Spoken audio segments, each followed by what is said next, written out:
The date is the 12th of May 1945 and 5 American adventure fighter bombers take off from an airstrip, the Naval Air Station of Fort Lauderdale, Florida. The weather is crystal clear and blue skies greet the pilots as they rise to cruising height. Below them the tropical Atlantic is light blue and call it a picture-perfect day. The 5 aviators are experienced combat veterans, hundreds of combat flight hours under their belt. Each the Avenger aircraft they fly are fresh off the production line, equipped with all the latest flight gear that the U.S. Army industry can afford. The planes plot a course east, flying for 46 miles to execute a few practice bombing runs at the hands of Chicken Shoal's unable proving ground. Then the planes will fly east for 67 more miles to reach the Bahamas before flying north for 73 miles and then turning back for Florida. The planes plot a triangular flight path across the purview, this which will end with them back home as the flight heads up to see that the lead pilot's compass starts spinning out of control.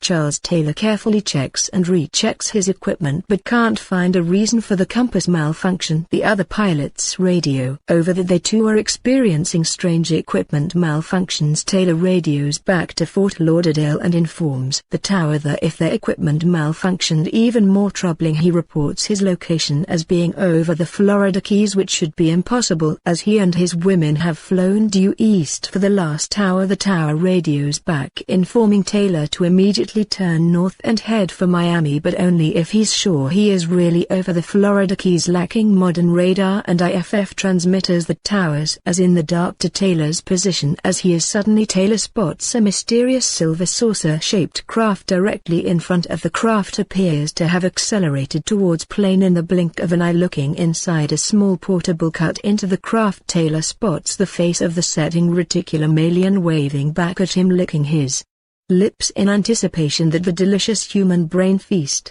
it's about the court itself on. At the same time, miles beneath the Atlantic Ocean, the fire crystal that once powered the now sunken city of Atlantis homes with energy the Atlantean relic of damage to the great catastrophe that some of the legendary city beneath the waves eons ago is still functional but severely damaged. The fire crystal releases a burst of energy that bores through miles of water and into the sky, incinerating Taylor in his aircraft. Except the Atlantic and fire crystal is too late because Taylor and the other planes with him are suddenly overtaken by shining whirling vortex of Triforce energy which teleports the pilots and their aircraft to the year 3451 AD. Arriving in our distant future, Taylor lands is playing to find a planet ruled by Bigfoots, a planet of the mystical lakes. The Bermuda Triangle has mystified humanity ever since the disappearance of the now legendary Flight 19, but for as long as the myths surrounding the alleged mysteries of the triangle have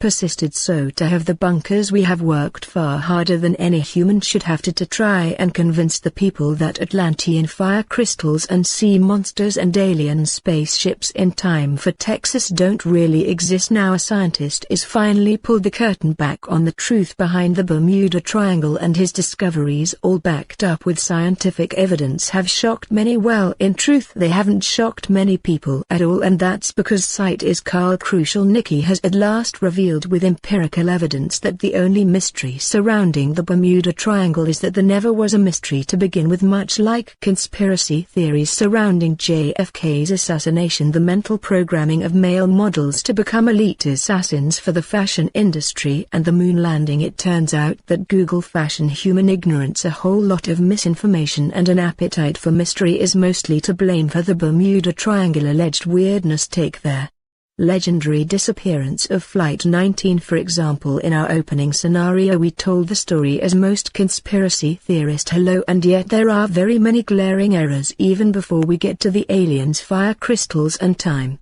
For Texas the weather for example was not crystal clear and there was moderate cloud cover that impeded the pilot's side. At times the waves below were cresting about 15 meters, hardly calm skies for a pleasant afternoon flight. The pilots themselves were not combat veterans with hundreds of flight hours between them, but rather 4 of them were extremely inexperienced on what would have been one of their first training flights. And Taylor himself was also quite the controversial figure. He was known to be a heavy drinker and in fact had shown up that day quite hungover. Also he had a prior history for getting lost in having to ditch his plane, having done so twice already. Clearly not the best navigator in the world, which maybe helps explain why he drifted so far off course. The fact that the airmen were not flying brand new Avengers but rather well-used aircraft probably also explains why Taylor's compass malfunctioned, which only exacerbated the problems with Taylor's poor navigation skills, and there was of course only one recorded malfunctioning compass knot, for which further decreases the mystery of the disappearance. Taylor's pilots had in fact repeatedly postulated that they had accidentally flown southeast not southwest, as Taylor believed. Several pilots even repeatedly suggested that they turned west, but Taylor insisted that the flight east instead, taking them further out to sea. One of the pilots is even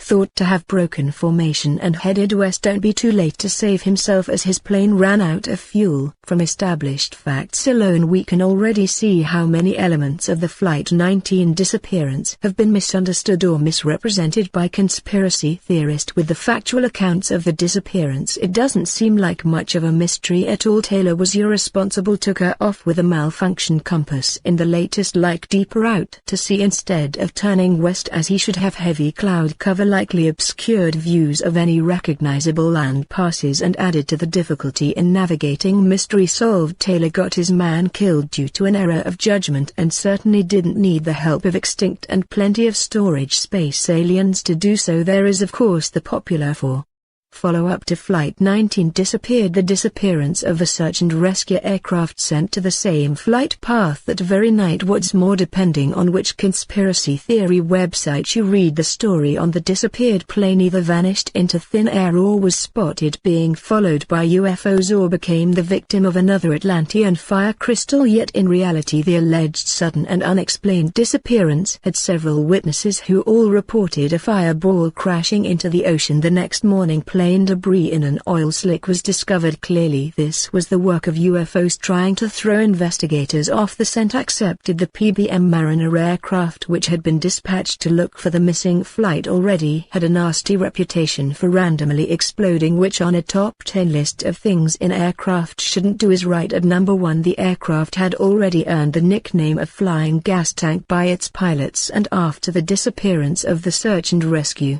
Mariner, the Navy grounded all of its mariners and eventually replaced them altogether, so any responsible with a faulty compass showed up to work half drunk and let his men far out into the sea to crash into the search and rescue aircraft dispatched to find any remains itself exploded due to its poor construction. For some this is still not enough to convince them that a quite a Bigfoot's in cahoots with the space aliens aren't firing it. Let the fire crystals at our planes and ships. Since the mid-1970s Lloyd's of London has been attempting to convince the unwashed masses that there's nothing weird about the Bermuda Triangle. Would have wanted is a maritime insurer who has insured ships heading out to sea since the 17th century. Every time one of their insured ships goes down in an accident or bad weather they lose a significant amount of money. Thus Would have wanted keeps one of the world's most detailed records of all maritime accidents around the globe. The area known as the Bermuda Triangle is a very heavily trafficked sealing cruise ships routinely crossed through the triangle, bringing thousands of tourists to the Bahamas and other tropical islands. Giant cargo ships cross through the waters and routes to ports in the Gulf of. A ship wishing to dock at the southern U.S. largest ports such as Mobile, Alabama must cross through the triangle on its way to America from Europe, Africa or even Asia. All this heavy shipping air traffic is bound to result in a large number of shipping accidents and lost ships. No matter how advanced our modern technology is, some estimates say that we still lose 24 ships every year completely vanishing along with their troops. The ocean is still a wild and very dangerous place for mankind to tread, and occasionally it likes to remind us of that fact when you concentrate large amounts of shipping traffic through a narrow corridor such as the Bermuda Triangle. It's expected that from time to time there will be a headline-grabbing disappearance, yet after scaring its records, Lloyd's of London was able to prove to the public that this part of the world suffers shipping accidents and losses at nearly the same rate as anywhere else on the planet. In fact, they've been trying to tell the world at large this since about 1974, and it completely predictable fashion. Most people continue to call it fake news. The deep state, in this case a liberal deep state beneath the waves known as Atlantis, is clearly to blame. Briefly, another theory which was at least scientific in nature was proposed for the loss of ships and planes across the triangle. This theory states that massive releases of methane gas frozen beneath the first few layers of soil at the bottom of the ocean could be responsible for sinking ships and dropping planes at the sky. Such a large release of methane could in fact create a swarm of bubbles directly underneath the ship, which would destroy its buoyancy and cause the ship to immediately sink. Imagine one huge bubble slowly rising to the surface with the ship at the very center of it. When it breaks the surface and bursts with no ocean underneath it, the ship plummets into an empty air cavity and the ocean crashes down above it, immediately sinking the ship. In a very similar way, this is what theorists propose happens to ships in the triangle. The methane, however, can rise for tens of thousands of feet, and when he comes into contact with superheated jet exhaust you can explore.